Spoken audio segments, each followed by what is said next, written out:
Welcome to The Critique. Today we're looking at a submission on the arguments around Prime Minister Netanyahu's request for a presidential pardon before a conviction. Right, framing it as a matter of national security. Exactly. So let's jump straight in. My first thought is really about the architecture of the arguments.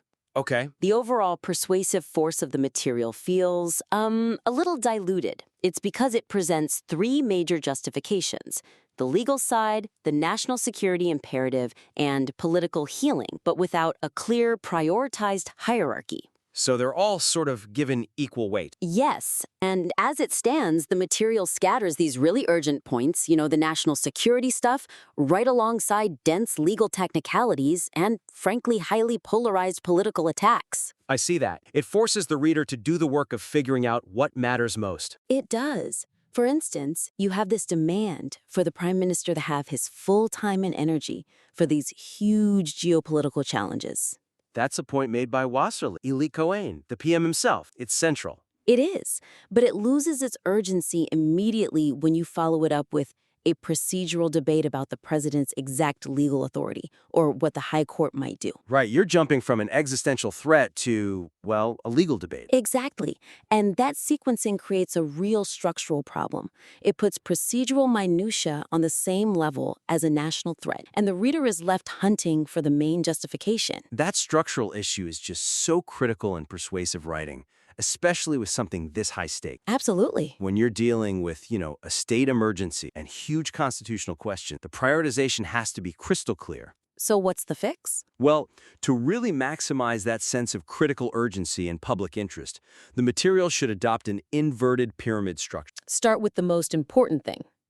You need to start with the single greatest impact on the state, which is that national imperative. Then you move to the legal mechanism that solves that problem. And the political stuff comes last. Only then do you address the political fallout and the reconciliation aspect. This way, the emotional core of the argument, the existential need, it hits the reader first. Okay, I like the inverted pyramid model here.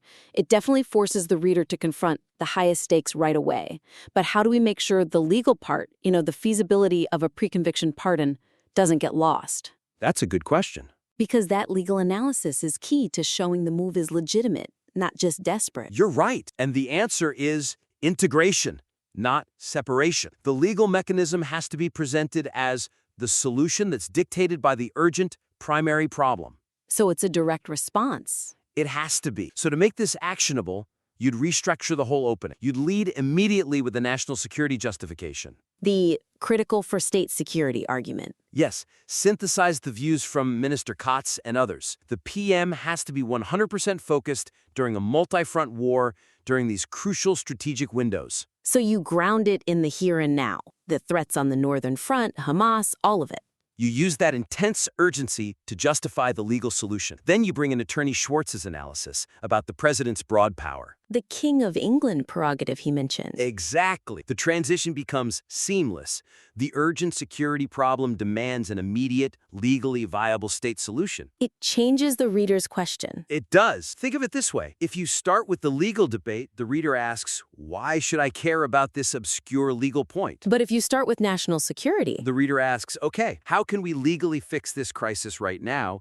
And you only get to the opposition's claims, like Gantz calling it an absolute fake, after you've set up the core problem and the legal solution. that restructuring is fundamental. It really shifts the piece from being a legal review that touches on security to a national security imperative that requires a legal remedy. And that framing makes all the difference. It really does. Okay, let's move on. Let's look at the internal narrative of the request itself. The material does a good job highlighting the prime minister's difficult position. The conflict between his claims of innocence and asking for a pardon. Right.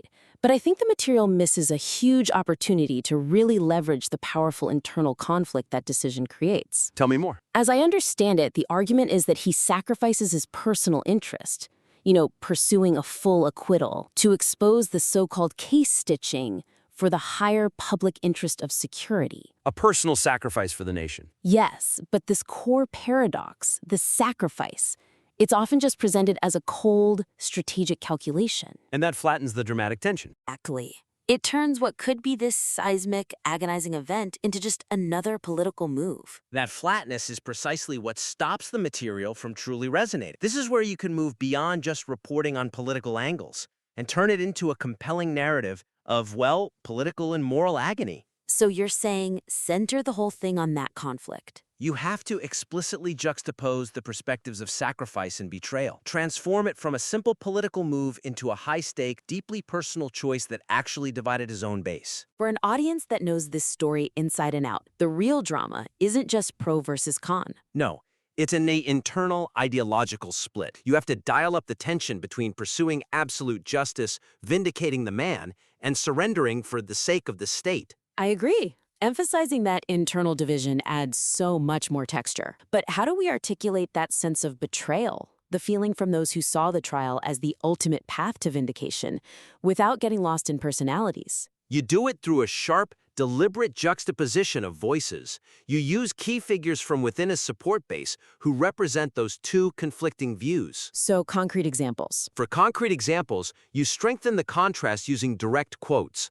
Pit someone like M.K. Tali Gottlieb, who represents that fiercely loyal base focused on total vindication. Against a more pragmatic voice? Exact. Against someone like M.K. Sada. Gottlieb called the move a historical blunder, a humiliation that fails to expose the alleged judicial manipulation. That is the voice of ideological betrayal. And Sada? You contrast that immediately with Sada's admission. He said he was originally against a pardon, but was persuaded only by the impossible court schedule. Right, he mentioned having to appear 3 times a week. He said it was untenable even for him as a backbencher, let alone for a prime minister during a war. His view is one of pure pragmatism, of exhaustion. So you get this incredible narrative clash. A clash where one side sees it as a moral failure and the other sees it as necessary triage. That elevates the critique beyond basic analysis. It frames the pardon request not as one political act, but as a dynamic struggle between competing values. Personal justice versus national necessity. That's the high-stakes internal conflict. It's immensely engaging. That lens is absolutely essential. You're basically turning a legal critique into dramatic political analysis, but showing the cost for his fiercest supporters. Exactly. Okay, moving to the third area, which is about tone and, well, objective support. The argument about investigative and judicial misconduct, it loses credibility because it relies on such charged, hyperbolic rhetoric. The language is very strong. It is. The core claim of misconduct is central to the whole pardon argument, but many segments use this broad, aggressive language. We see terms like case stitching, mafia, circus, and these assertions that the prosecution is praying for a pardon. Which reflects a certain political sentiment, for sure. It does. It reflects the deep distrust among the PM's base, but it actually overwhelms the specific, objective, procedural evidence that could be used. For a sophisticated reader, that kind of language can just sound like noise. It does. It masks the facts. And the listener, who is already an expert here, needs reinforcement through objective facts, not just generalized outrage, to make the argument truly robust. That is absolutely correct. I mean, when you're making a serious critique of a fundamental state institution like the justice system, you have to earn your credibility through precision, not volume. Right. The hyperbolic language, while it might be emotionally satisfying for some, it basically creates a filter. It allows a discerning reader to just dismiss the claims as political spin before they even get to the substance. So, the suggestion for improvement. To maintain a sharp, focused critique, the material has to anchor every claim of misconduct on specific, objective, procedural data, the kind of data cited in the Prime Minister's own request documents. That's how you lend it objective weight. And elevate the discussion above standard political mudslinging. But I wonder, if you drop those emotionally charged terms entirely, do you strip the argument of its visceral political power? I mean, the feeling of persecution is integral to the context here. That's a fair point, but you don't lose the power, you focus it. Instead of painting with a broad emotional brush, you use these pinpointed, documented, procedural facts as intellectual ammunition. So the facts speak for themselves. They speak with far greater authority. When you present clear evidence of institutional failure, the reader draws the conclusion, the outrage, themselves. And that conclusion is so much more powerful because it's self-generated. Okay, let's get concrete. When criticizing the judicial process, consistently cite the specific, documented points. For example, that June 2023 judicial panel recommendation to the prosecution to consider withdrawing the bribery charge. And their stated need to end the trial. Right, for the benefit of the matter and the state. Think about the weight of that one fact. The court itself is signaling that it believes the trial is detrimental to the state.